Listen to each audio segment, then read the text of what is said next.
तो महाराज जी आप पुराण सुना रहे हो कि क्या कर रहे हो? कई लोगों के मन में प्रश्न खड़ा हो जाता है, आप पुराण सुना रहे हो क्या कर रहे हो? प्रसाद बांटने वाला क्यों नरक में पड़ेगा?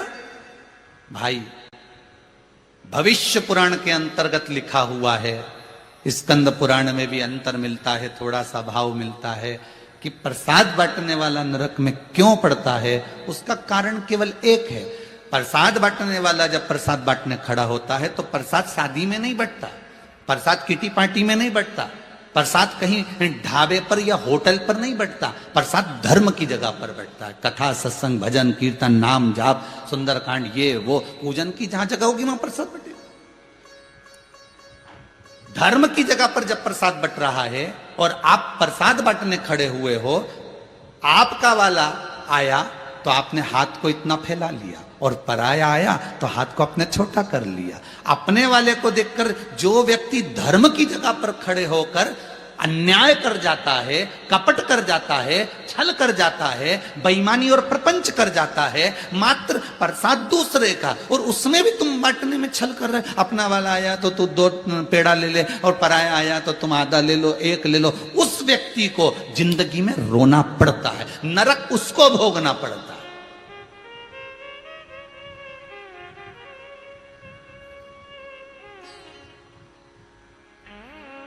गुरुजन, ब्राह्मण जन, बड़े बड़े संत महात्मा सन्यासी कभी प्रसाद नहीं बांटेंगे। आप प्रसाद का पात्र लाएंगे, वो हाथ लगाएंगे, आप ही बांटो आप ही जाओ, हम काय को जानना रखो स्वर। संत साधु सन्यासी तपस्वी साधक उपासक कभी प्रसाद नहीं बांटते। वो तो पात्र लाओगे, हाथ को लगाएंगे और कह देंगे आप लोग बांट लीजिए, आप बांटो आपस में, हम नहीं बांटेंगे। हाँ कोई फल रखा हुआ है, आखा की आखा तो उठाकर दे देंगे, जितने लोग होंगे उनको ले जाओ, ये केला ले जाओ, ये सेव फल ले जाओ, सबको दे, पर वो प्रसाद हमारे शास्त्र कहते हैं कहीं ना कहीं इंद्र से माला का अपमान हुआ, इसलिए इंद्र को सत्ता विमुख होना पड़ा।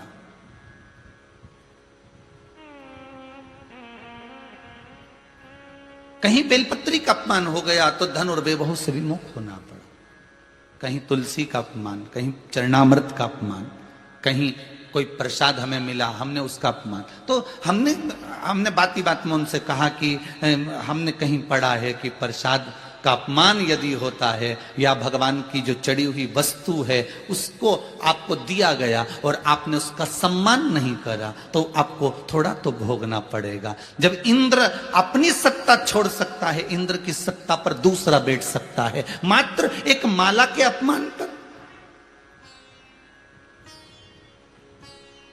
मात्र एक माला के अपमान पर इंद्र को अपनी सत्ता छोड़ना पड़ती है। तो क्या अपने को नहीं भोगना पड़ेगा? नहीं गुरुजी, हमने तो भगवान को भोग लगाते हैं और भोग लगाने के बाद हम सारा प्रसाद घर ले जाते हैं, हम तो कोई अपमान करते ही नहीं। ठीक है, आप अपमान नहीं करते प्रसाद का? नहीं। घर ले जाके क्या करते हो? हम तो सारे रिश्तेदार को बांट देते हैं। अच्छा, और प्रसाद कितने दिन तक चलता है तुम्हारे घर पर? वो तो डब्बे में रखा रहता है फ्रिज के अंदर। अच्छा, फिर कितने दिन तक रखा? कभी कभी तो 2-3 महीने तक हो जाता। फिर 2 महीने पुराना प्रसाद तुम्हारी बहुएं खाती हैं क्या? तुम्हारा बेटा खाता है क्या? तुम खाते हो क्या? तुम्हारी पत्नी खाती है क्या? नहीं। बाद में क्या होता है उस प्रसाद का? उसको फिर कोई नहीं खाता तो हम, हमारे बर्तन मांजने वाली आती है ना, वो झाड़ू वाली आती है, हम उसको दे देते। अच्छा, आज की बर्तन वाली, आज की झाड़ू वाली इतनी होशियार है कि ये सड़ा हुआ कोई, वो तो ये समझ, उसको प्रसाद का भान नहीं है, उसको प्रसाद का ज्ञान नहीं है। वो नहीं जानती कि ये प्रसाद ठोर है, कि ये गिरिराज जी का प्रसाद है, कि ये तिरुपति का प्रसाद है, कि ये भोलेनाथ जी का प्रसाद है, कि ये सत्यनारायण भगवान का प्रसाद है, कि ये कुबेर भंडारी का प्रसाद। उसको नहीं मालूम, उसको तो मतलब है केवल मिठाई से। उसने तो देखा कि इसमें घी की गंध आने लगी, उसने तो देख लिया इसमें घी की गंध आ रही है, तो उसने तो उठाया और ले जाते कहीं पटक गई। उसने तो माला तो इंद्र को दी थी, इंद्र ने एरावत को दी, एरावत ने नीचे पटकी। दुर्वासा बाबा को अगर श्राप देना था तो उस एरावत हाथी को देना था, फिर इंद्र क्यों को लगा? क्योंकि प्रसाद वो लेकर आया था। श्राप उस इंद्र को क्यों लगा? क्योंकि वो लेकर आया था, वो मांग कर लाया था। इसमें एरावत हाथी का दोष नहीं है, इसमें ये कामवाली का दोष नहीं है, इसमें नौकरानी का दोष, सेविका का दोष नहीं है। दोष आपका है। या तो आपको जितना खाना था उतना लेकर जाना था और उतना भोग करना था, आपने कहीं फ्रिज में रख दिया होगा, आखिरी में वो सड़ता रहा, तड़ता रहा।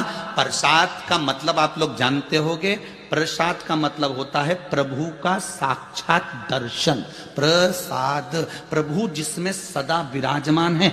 हम प्रसाद क्यों लेकर आते हैं? कि हम जिस तीर्थ का दर्शन करने गए हैं, परमात्मा हमारे साथ थोड़े दिन के लिए हमारे घर में रहे। परमात्मा हमारे साथ थोड़े दिन में घर में रहे, प्रसाद का मतलब ये है। कभी कभी आप भी अपना स्मरण करना कि आपको दुख क्यों आ रहा है, आपका व्यापार क्यों नहीं चल रहा, आपका काम धंधा क्यों ठप पड़ा हुआ है। दुनिया की दुकान चल रही है, कोने में पड़ी हुई छोटी सी छोटी दुकान चल रही, तुम्हारी दुकान क्यों नहीं चल रही? और पहले तो खूब चलती थी, पहले तो तुम सत्ताधिपति थे, पहले तो तुम्हारी प्रॉपर्टी थी, पहले तो तुम्हारी दौलत थी, पहले तो तुम जहां काम करते थे ढेरों काम कर लेते थे, तुम्हारे पास में इतना धन इतना वैभव था कि चारों तरफ से पैसा आ रहा था। आज कौन सा ऐसा काम हो गया, आज क्या कारण हो गया जो हमको धन से भी हम परेशान हो गए और तन से भी हम परेशान हो गए, रोग भी हमको घेरते जा रहा है और धन भी जाते जा रहा है। घर में 4 सदस्य हैं, चारों दुखी हैं, कोई बड़ी बीमारी हमारे यहां घेरती चली जा रही है। उसका कारण प्रसाद तुम्हारे यहां आया होगा, उस प्रसाद का अपमान जरूर हुआ होगा, उसको निकालना, सोचना, एकांत में बैठना और विचार करना। हमने भंवरलाल जी का नाम नहीं जानते थे, हमने उनसे कहा जरूर आपके यहाँ कोई ना कोई कुछ ना कुछ अपमान हुआ है। हमने पढ़ा है कहीं कि प्रसाद का अपमान परमात्मा सहन नहीं कर पाता।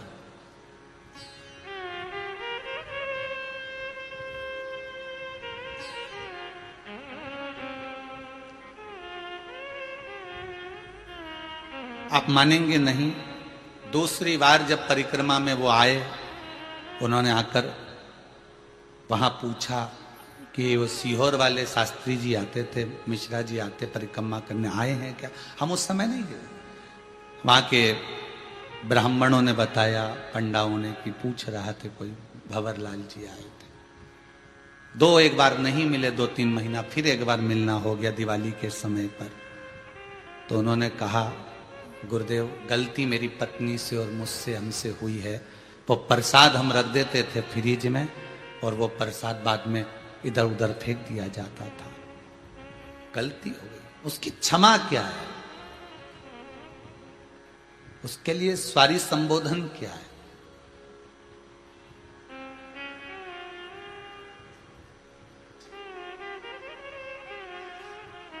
उसके लिए हम क्या कर सकते हैं?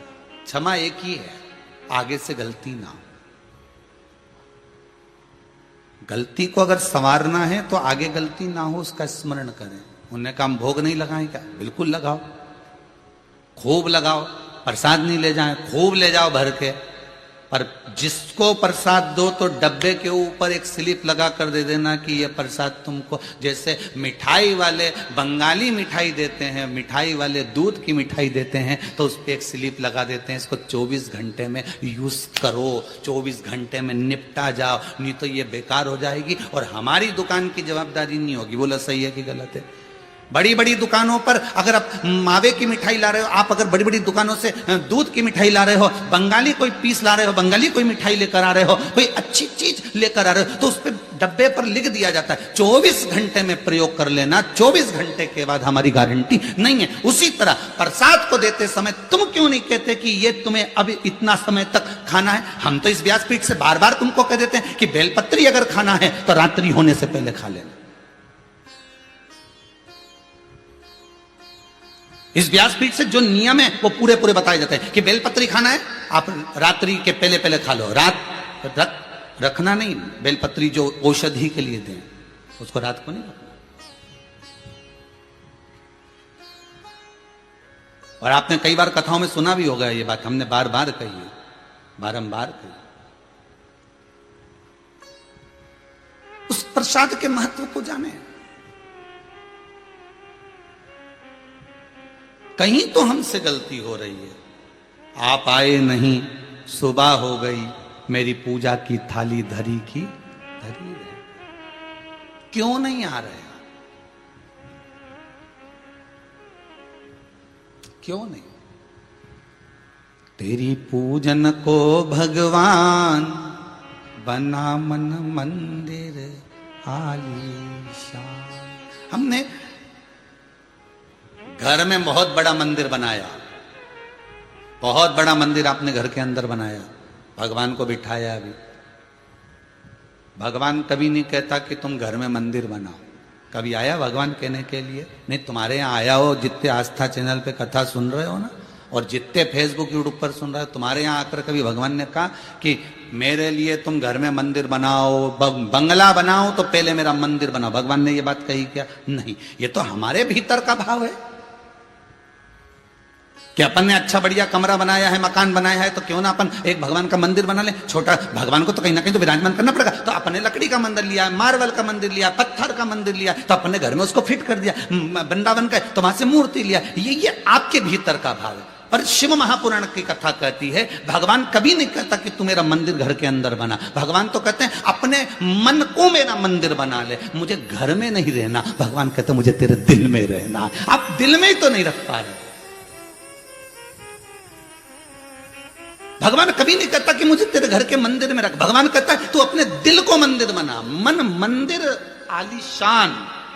इस मन को मंदिर जब बना लेगा, इस मन को तू बड़ा बना लेगा, इस मन को तू जब बड़ा उच्च बना लेगा, अपने विचारों से, अपनी सोच से, अपनी वृत्ति से, अपने अहंकार के त्याग से, तो भगवान कहते हैं तेरे मन में, तेरे दिल में मैं आकर बैठ गया। तो फिर मंदिर बनाने की जरूरत पड़ेगी क्या? अरे बोलो तो फिर मंदिर की क्या जरूरत है? फिर घर के अंदर मंदिर बनाओगे? नहीं। हृदय में अगर भगवान बैठ गया, संत नामदेव जी, संत तुकाराम जी, रामकृष्ण परमहंस जी, चैतन्य महाप्रभु जी, श्रीमद वल्लभाचार्य जी, और जाओ तो मीराबाई, कर्माबाई, इन सबको बहुत प्रेम से ध्यान लगा कर देखना, इन्होंने कोई मंदिर का निर्माण अपने घर में नहीं किया। इनने तो दिल को मंदिर बना लिया। नामदेव जी ने दिल में पांडुरंगा हरि विठल को बिठा लिया। उसने की ओर बढ़ जाते हैं, कृष्ण से विनती करी, उनसे नहीं हुआ। भवानी की ओर बढ़ जाते हैं, भवानी से कहा नहीं हुआ। शिव की ओर बढ़ जाते हैं, शंकर से नहीं हुआ, तो कहीं फिर और अन्य धर्म में पहुंच जाते हैं। कई लोगों की आदत है। 10 रिश्ते मत बनाओ, एक रिश्ता शंकर से ऐसा बना लो कि तारेगा भी यही और मारेगा भी यही। अगर दुख इसने दिया है तो काटेगा भी यही।